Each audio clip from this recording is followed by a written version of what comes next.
Welcome to Ugly Truck. Today we're working on a 1978 Chevy K5 Blazer. I love this truck so much. We've actually driven past it on the side of the road for a couple years now, and we've always wondered what is the story on this Blazer. So we finally get the opportunity to work on it. One of our customers actually went and bought it and called us about it. So super excited to finally get to work on it. We're gonna try to get it running and take some laps out in the field today. So let's get started.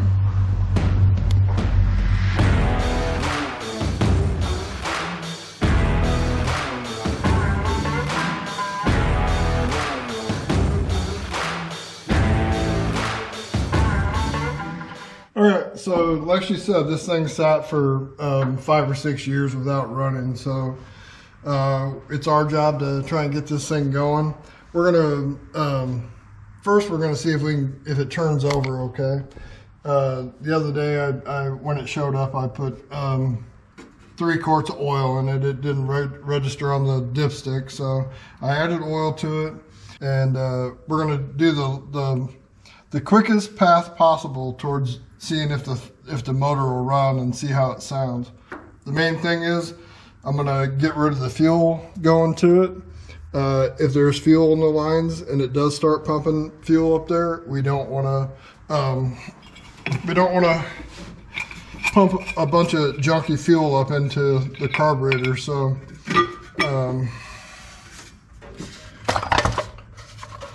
it's got a quadrajet carburetor on it, which is great. They're pretty tough. The mud daubers are building a nest in it, but for a carburetor that has sat for a while or whatever, if you're working on one and it ends up being a quadrajet, chances are pretty good that it'll probably fire up with this thing, depending on how bad the fuel is that's sitting in it, but we'll see. Everything moves, that's nice. Really, for the most part, everything's still here on this truck.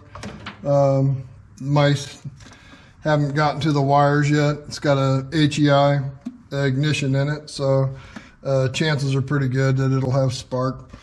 So like I said, we're going to get rid of the fuel.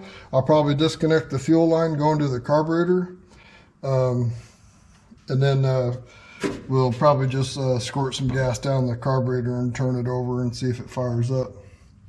And then after that, we'll work on making it run on its own. So, all right. Let's get the fuel pump disconnected on it.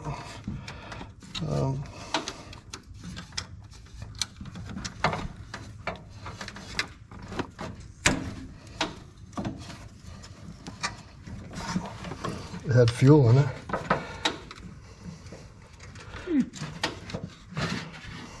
Doesn't smell very good, but it did have fuel in it. So one of the things about this, somebody would say, you know, what's the big deal with starting it with or trying to start it with the junky fuel in it? And because the carburetor has a fuel filter in it right there. Mm-hmm. It's supposed to catch all the junk, but a lot of times people would take that fuel filter out and just put an inline fuel filter in it somewhere, because it was basically easier to maintain than taking that one out. Swap the inline filter out. Right. But if you start them up with fuel that's varnished, they might run okay for a few minutes, or maybe only maybe not even that long, but all of a sudden it'll start developing a miss. Mm-hmm. And that bad fuel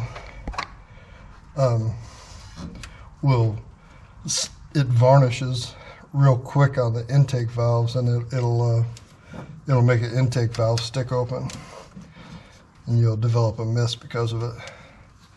And then after that happens, then you're in big trouble, because you gotta, hopefully, if you were able to run it long enough, and it would maybe be able to work that out of it, but it's better just to not run bad fuel through it. Yeah. And if the fuel's 5 years old, there's no doubt that it's probably not gonna be good.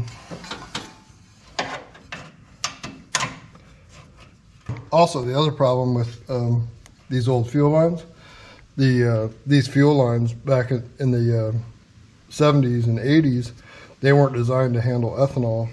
So when we go and we put new fuel in it, with all the ethanol that it has today, it really destroys those fuel lines, and it destroys them from the inside out and sends all the junk into the carburetor and into the fuel filter too. But working on something old that hadn't run in a long time, you want to get rid of old fuel lines.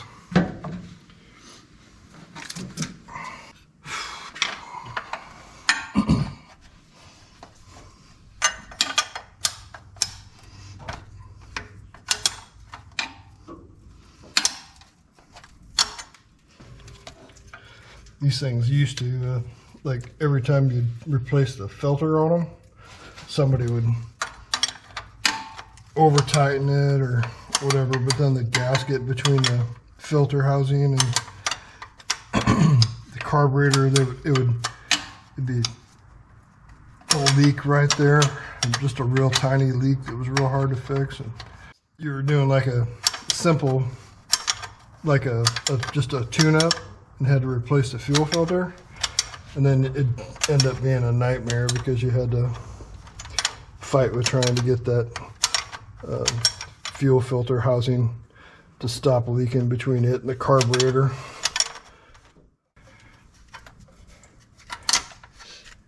Okay. All right.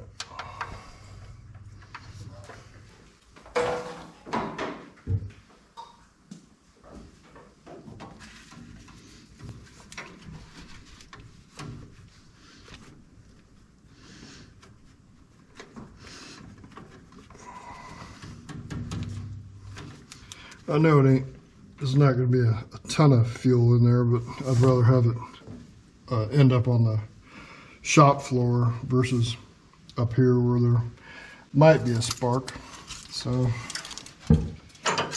from here, at this point, we could we'll hook up the battery and we'll see if it cranks over. And if it cranks over, we'll give it a little bit of juice down the carburetor and see if it fires off. If it fires off, then we'll start working on getting the fuel system going to it.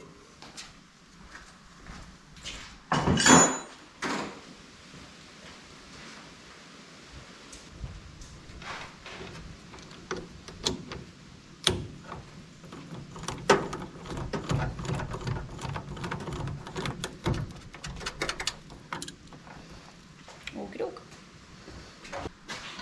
Ready? Yep.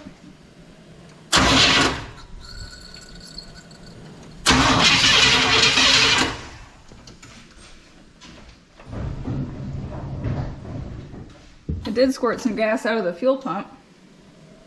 Is that? Yep.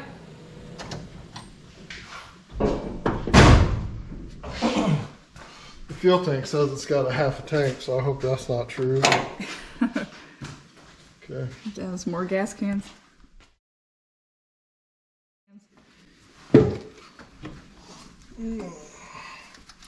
All right.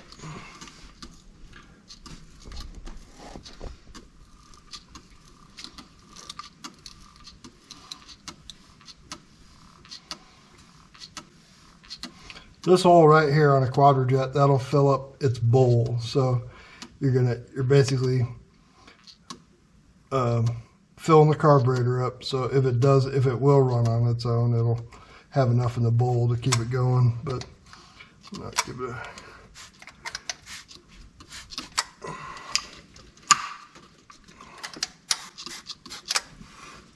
all right. See if it runs. Oh, let's do this first. in the event that it does start, this engine has got a flat tappet camshaft on it. It doesn't have rollers, so they need a little bit of zinc to stop them from wearing out the camshaft. And this STP Oil Treatment, it's got a bunch of zinc in it, so I'll put a half a bottle of it in it just for now because it doesn't have fresh oil in it. We'll use the other half of the bottle with the oil if we get to the point of changing the oil on it. But just to get it going, and just to give it like a fighting chance of being okay when it does, if it does fire up, then it'll have enough lubricant in it.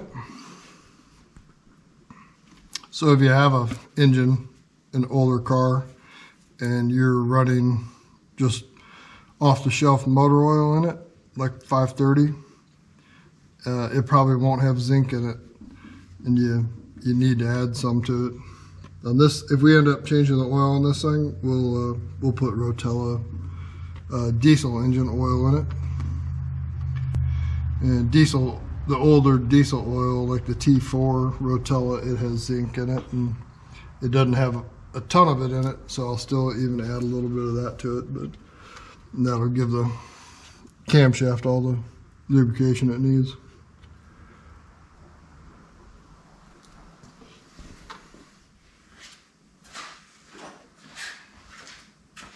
I'll have you crank it over while I give it some gas.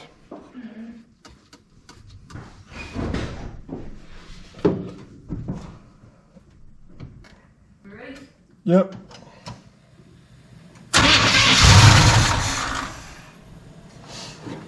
Wants to go. Go again.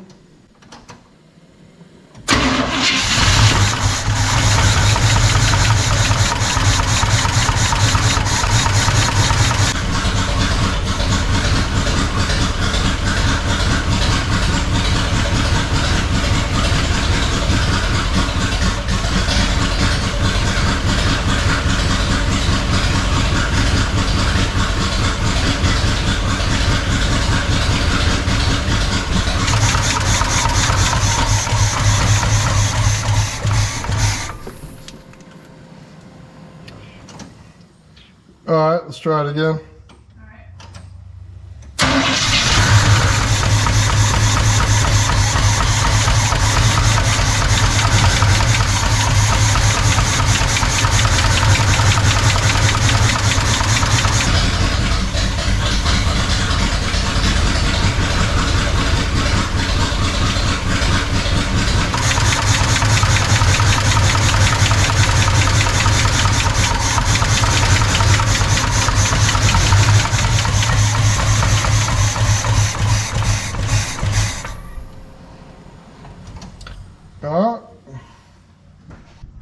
Yay. It's gonna run. I wish it sounded better than that. Yeah, it's a little rough.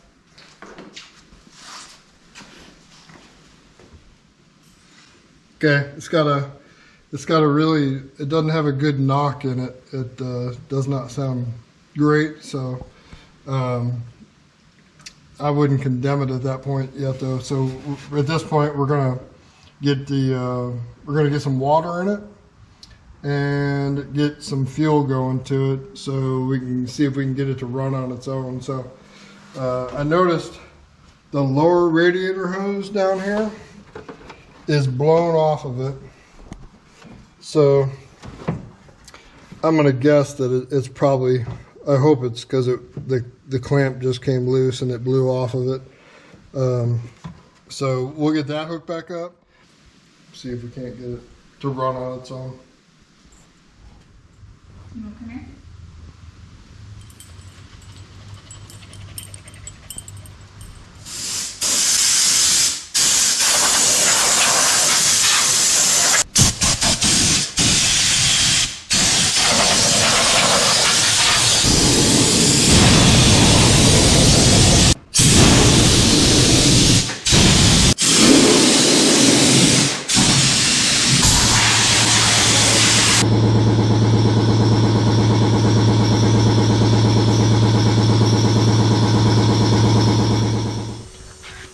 we hooked up a clickety-clack pump to the fuel line, and we're draining the old fuel out of it. It looks pretty good. It doesn't look bad at all, but it smells terrible. So I wouldn't trust running it with that gas in it. We'll get the gas out of it, and we'll probably flush that steel fuel line out once we get the pump running off or once we get a fuel line hooked up to the pump, and then we get it running some fresh gas through it, and then we'll flush this through, hook it back up to the carburetor, and see if it'll run on its own. I already hooked up the lower radiator hose, so we can start adding some coolant to it. It's got Edelbrock chrome valve covers on it, so we'll clean these off, and that'll definitely make it run a lot better. Yeah, definitely gonna add some horsepower there. I'd love to know how many pairs of those they sold. I bought a pair of those in like 1987, and you see them on almost everything. So definitely a good one for Edelbrock. Gonna get some coolant in this thing. I'm gonna use this jug because it says for BLAZER, and this is a BLAZER. So I have deduced that this is for this truck, and it's too late now.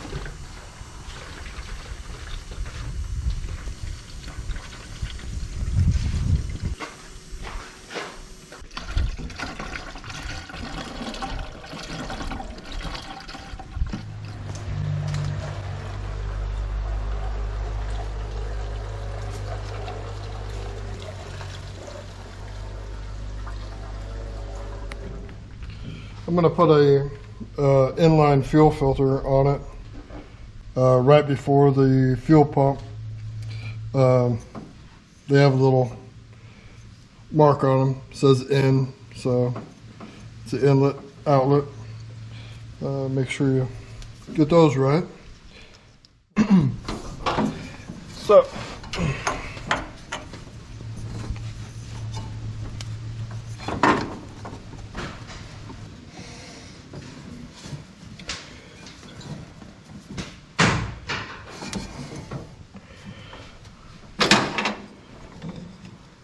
this is just going to be temporary until we know we've got nothing but nice fresh fuel coming out of it. So it's going to have a big loop in it.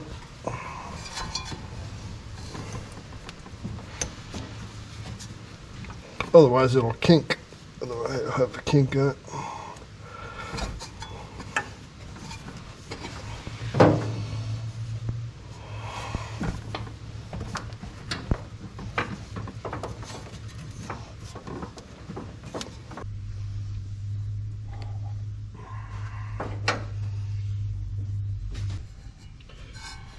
Alright, we got the fuel line hooked back up, so now I'm going to put that fuel line back on the end of this one, going into the carburetor, and we'll run it long enough to where we get fresh gas coming out of it, and then I'll hook it up to the carburetor and we'll see if it'll run on its own. Alright, we got the fuel tank drained. We got new gas in the fuel tank. We've got it fuel coming up to the fuel pump, so then we've got I put a fuel filter right before the fuel pump. So we're gonna run the truck long enough to get the fuel pump to prime and get fuel coming out. And after we do that, then we'll hook it back up to the carburetor and see if we can get it to run off the carburetor. Are we ready? Yep, go for it.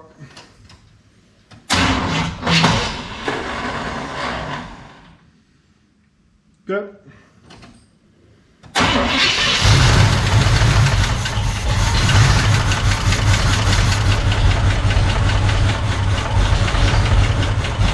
Alrighty, good. Yeah, the fuel pump works really good. Did you see how bad it was coming out? Yeah, it's pumping out pretty good. Boy, it sounds bad. Does not sound good. Did it backfire or did it just... It might have a little bit too much fuel in it for me squirting down the intake. Something didn't sound happy for a second there. Starter made pretty noise.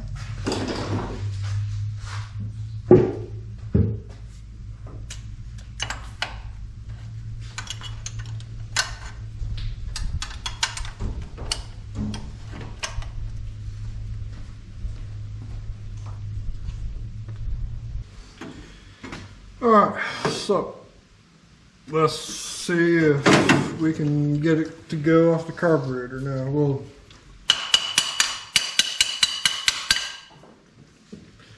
give her a shot.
So,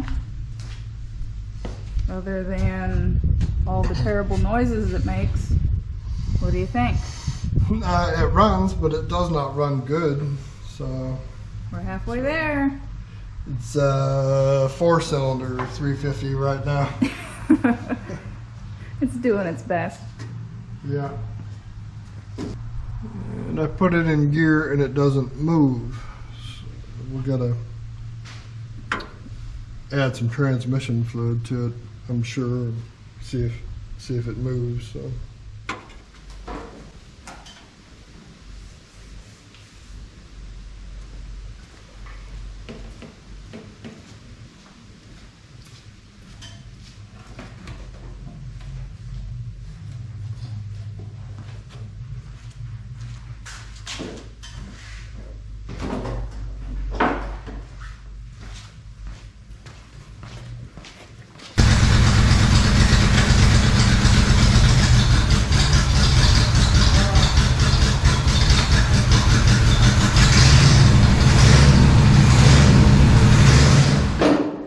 Alright, so got this thing running. It does not run very good. We said we were going to take it for a couple laps in the field and we're going to do it. So he's going to check the brake fluid real quick just so we have maybe just a scooch of brakes. And I should probably wash the windshield so we have some idea of where we're going. So let's back this thing out and go have some fun.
All right, so first drive in the 78 Blazer is a success.